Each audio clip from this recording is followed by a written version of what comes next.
Hi!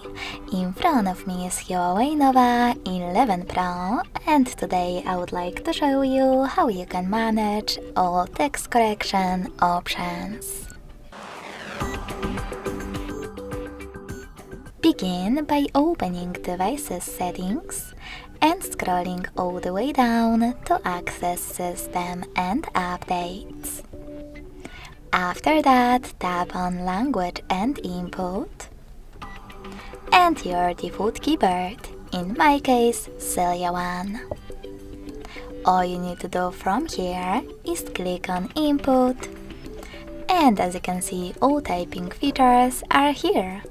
To manage them, click on the switchers next to the chosen ones. If you are using Microsoft Keyboard, click on it, tap on Typing, and manage all of those options the same way. Thanks so much for watching. If you enjoyed this video, don't forget to leave a like, comment, and subscribe. Bye!